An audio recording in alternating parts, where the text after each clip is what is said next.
এক সময় এক জঙ্গলে এক হাতি থাকতো। হাতির মন খুব ভালো ছিল, কিন্তু দুঃখের বিষয় হলো হাতির কোনো বন্ধু ছিল না। তাই একদিন হাতি জঙ্গলে বন্ধুর খোঁজে বেরালো।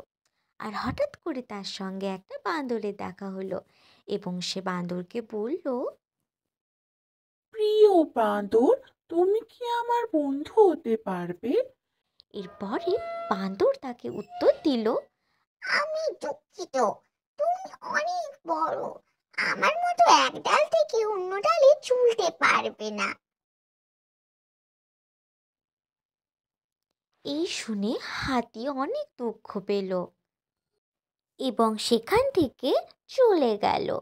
এরপর হাঁটতে হাঁটতে হাতির সাথে একটা খরগোশের দেখা হলো। এরপর হাতি একইভাবে খরগোশকেও জিজ্ঞাসা করলো। প্রিয় প্রাণী, তুমি কি আমার বন্ধু হতে পারবে? এই কথা শুনে খরগোশ উত্তর দিল,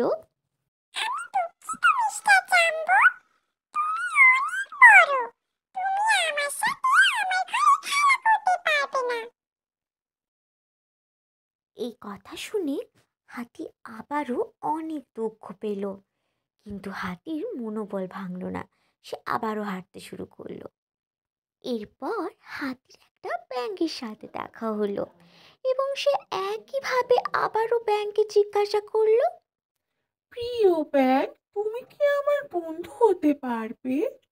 এরপর ব্যাঙ উত্তর দিল, আমি দুঃখিত, তুমি অনেক বড়, আমার মতো এদিকে ওদিকে লাফিয়ে বেড়াতে পারবে না।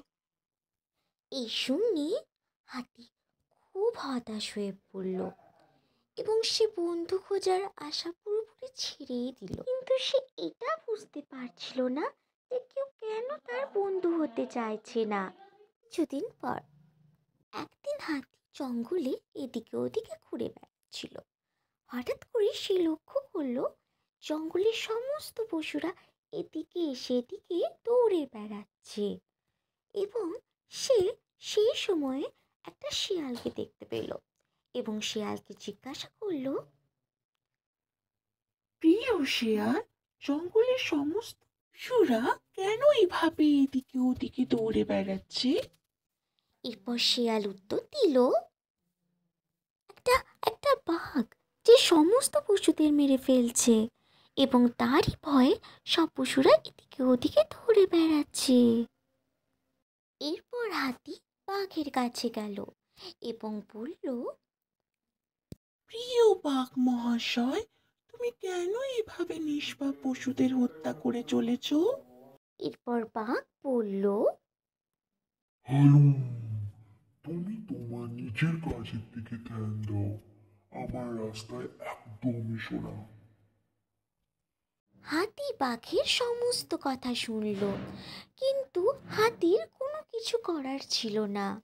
তাই এমন সময় সে হঠাৎ করে বাঘের গায়ে সজোরে একটা ভারী লাথি মারল, এবং হাতির মতো বড় প্রাণীর কাছে একটা লাথি খাওয়ার পরে বাঘ খুব ভয় পেল এবং সে সারা জীবনের জন্য জঙ্গল ছেড়ে পালিয়ে গেল। আর এদিকে জঙ্গলের সমস্ত পশুরা আড়াল থেকে হাতি আর বাঘের হয়ে যাওয়া ঝগড়া সমানে দেখে চলেছিল। যেই না বাঘ চলে গেল, অমনি সবাই হাতির সামনে এসে উপস্থিত হলো, এবং সবার মধ্য থেকে ভালুক বলে উঠল, প্রিয় জাম্বো, তুমি একদম সঠিক আকারের আমাদের বন্ধু হওয়ার জন্য। এরপর হাতি বলল, ধন্যবাদ। তাহলে এই গল্প থেকে আমরা কি শিখলাম বন্ধুরা? কোনো প্রাণী ছোট হোক কিংবা বড় হোক, সবাইকে আমাদের সমানভাবে গুরুত্ব দেওয়া উচিত।